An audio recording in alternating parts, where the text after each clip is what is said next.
I just spent the last like half hour trying to decide if I'm going to do a petticoat for this dress.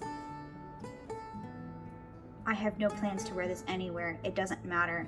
But my brain is telling me I should, I shouldn't, I should, I should, I should, I shouldn't. And I think I'm slowly dying on the inside. I could just be tired, honestly. In House Moving Castle, Sophie does have a petticoat as well as bloomers underneath this dress. And it's a cartoon. This doesn't have to be exact. I'm making this out of linen because I want it to be made out of linen. The color is not even the right color. We're not gonna look exactly the same. I'm not doing the brown hair. I'm not doing the hat. The only thing I'm doing is the lines. That's it. I don't have to do everything else, but I am torturing myself over whether or not I do a petticoat and some ruffled trim and trim up here in the collar, because the pattern that I have doesn't call for those pieces. It doesn't call for trim. I've been sitting here trying to figure out why this didn't feel right and why my brain was adding extra things to it, and I'm probably gonna have to go back to my sketch and just look at it and decide here in a bit whether I'm gonna do it or not. But I'm doing too much. I'm doing too much as usual, and it's not that big of a deal. I'm doing this for fun, I think.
So I just tried on my Sophie Hatter dress that I'm making, and it didn't fit how I wanted to, and I technically have time, so I think I'm going to pull part of it out and redo it.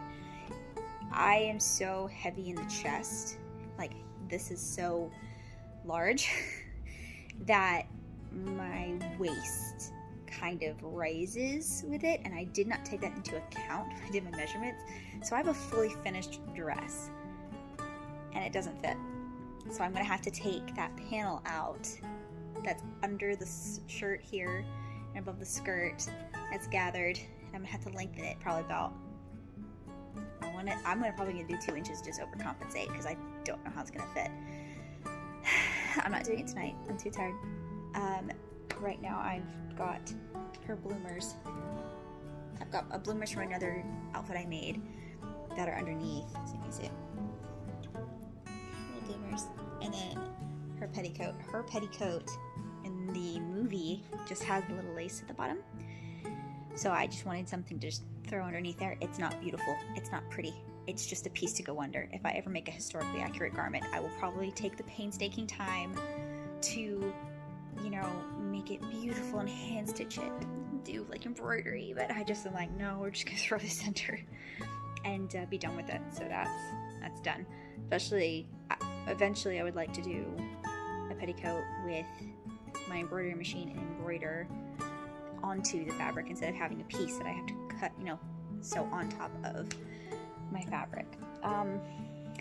It's there, it's getting there. I'm kind of disappointed because I finally tried it on and it doesn't fit.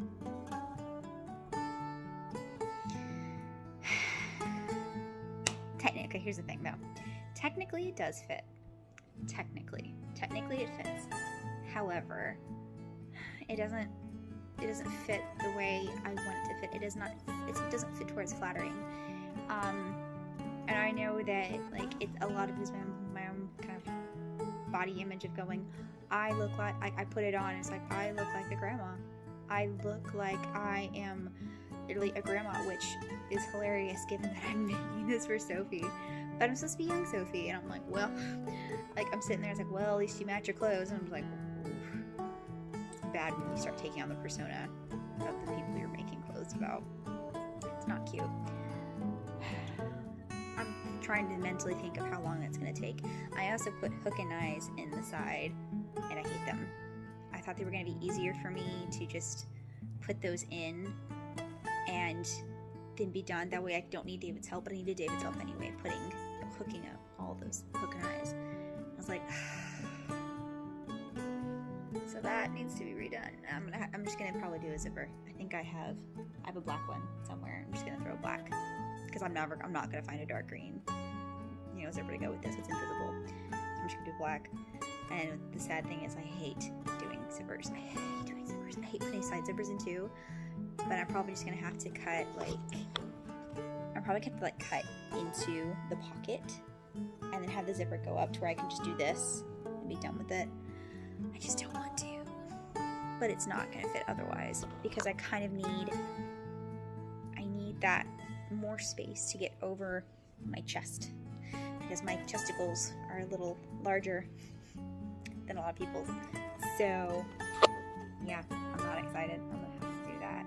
But my husband was looking at it and he goes, if you could make that like 2 inches longer in the front, it would fit perfectly. I'm like, oh, damn. So I'm gonna have to do that. But adding a zipper, making that longer, I think we'll finish it and I think we'll be done and it will make it so much better. But I am too tired tonight to even think about pulling that thing apart, even though it would take me maybe 5 minutes. Maybe 5 minutes to take apart. I can't do it. I can't do it right now. I'm too tired. Okay, so the dress is almost done. I just have to put the zipper in because hook and eyes were not working. So I've had to open up the side. I wound up, you can see your hair. I wound up making this a little longer and I added a slight V at the end so that it lengthens my body because I am very wide in the chest. So that is good. Let me tell you, it took me about 10 10 minutes, 15 minutes maybe, to put everything back, which isn't bad. The only thing I have to do now, I need to put a zipper in here.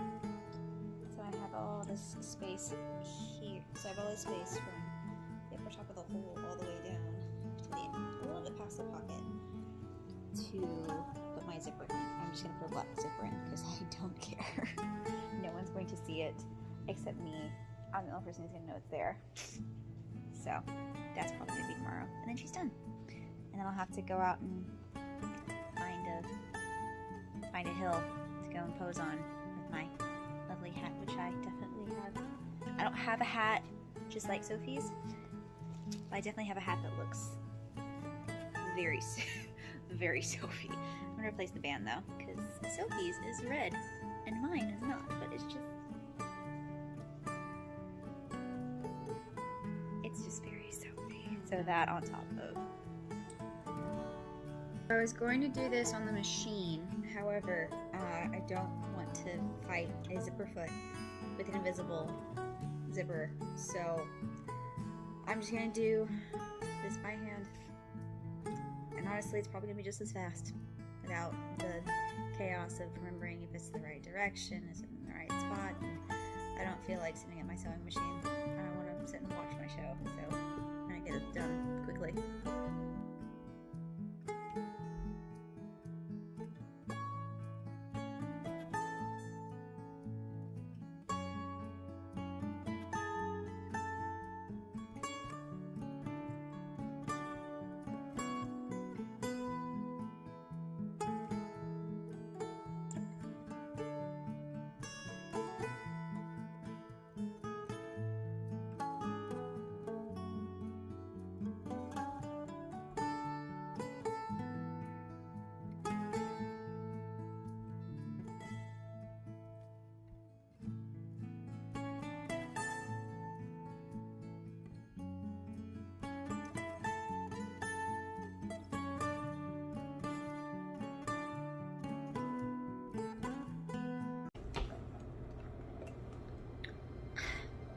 Hello world, your sarcastic little ray of sunshine has finished another project! Yay. This one was based off of the Studio Ghibli film Howl's Moving Castle. I took a little bit of the Victorian style that Sophie has in this many dresses that she wears, which is only 3. She wears a green one, which I kind of replicated. She wears a blue one, and she wears a yellow one. I couldn't decide which one, but I came to the same realization I did with Beth, that I have too much blue in my closet, case and point, and I needed more green. So we went ahead and went with another green dress. I took more inspiration from the book version of Sophie, especially considering book Sophie has red hair, and I'm all for that. Sophie in the books is a little different from Sophie in the film, in that book Sophie is literally a crotchety old lady who is just not having any of Howl's madness. And she just doesn't understand him, doesn't understand what's going on. The characters are very different from the Studio Ghibli film, but that does not take away at all from the characters of Studio Ghibli. It's like 2 different entities. Either way, Sophie is one of the best characters I've ever seen in my life. Now for the dress. Unlike my Beth dress, I didn't have trouble with these cuffs. These were so simple. Even doing the functional covered buttons these I actually went ahead and did covered buttons, but I didn't want to deal with having to button all of this, so I just put snaps underneath them, kind of a costuming secret. So these just snap open. Makes it a lot easier, because then I don't have to worry about whether or not the fabric is going to last. I don't have to worry about whether the buttons are going to pop off, because I can't tell you how many pieces I have bought where the buttons are just coming apart. So this pattern is very different from the one I used for Beth. The ones I used for Beth were commercial grade patterns. This was a PDF that I actually printed, and I keep mine in little folders with a little name on the top. Yeah, you can see. And I love this one, I really do. All of the pattern pieces come on standard letter paper. You tape them all together, and then you cut whatever size you are or want, or whatever size your customer is. The wonderful thing about this particular pattern, and I didn't put the cover in here, so I don't even know who made this. I'll link her below so you guys can go and see all of her wonderful things. This actually is very similar, and I know cosplayers have used this to make the Sophie Hatter dress for cosplay. So this is a really excellent pattern if you would like to do this, especially since she has real photos of each step so that you don't feel like you're just blindly reading through a standard commercial pattern, because let me tell you, that is very confusing if you've ever sewn before. But it's incredibly useful. I had mine on my phone. I did reference it a few times while I was sewing because I would have to sit there and go, why is this way? Where does this go? What am I doing? Do I actually put buttons all the way up? Because this is one piece. But this was so amazing and super helpful. The fabric I bought is actually linen, so it's made out of a really lightweight linen fabric. I will have to make sure I'm wearing something a little bit more underneath this. I can't wear just normal undergarments. I have to wear like a slip or something underneath it because otherwise she's a little see-through. Yeah, so that's pretty much it. I didn't really force myself to do too much. I feel better about this dress than I do about my Beth Harmon dress, but they're two totally different types of fabric and they both act very differently, and I was smooshing two patterns together versus one I already had made. And even though this one I did have to go back in and rework a little, and I got it done, and she's done, and it's really great, and I'm excited. My next project will probably be done hopefully by the end of April. It's not going to be something super stressful, I don't think, knock on wood, but we'll see how that goes. If you like this video, please do me a favor and like it below. That way I know if you liked it or not. If you want to see the rest of my videos I'm going to put out this year, please subscribe. Otherwise, you'll probably not get notification unless you remember to actually go back and find my videos again. If you're that person and you're alright with that, cool, come on back later. But we'll see how that goes. I will of course link the pattern as well as the fabric I bought down below, and I'll link my Instagram and my TikTok so you guys can go and, you know, stare at me some more on a screen. Thank you so much. Bye-bye. Did I get it?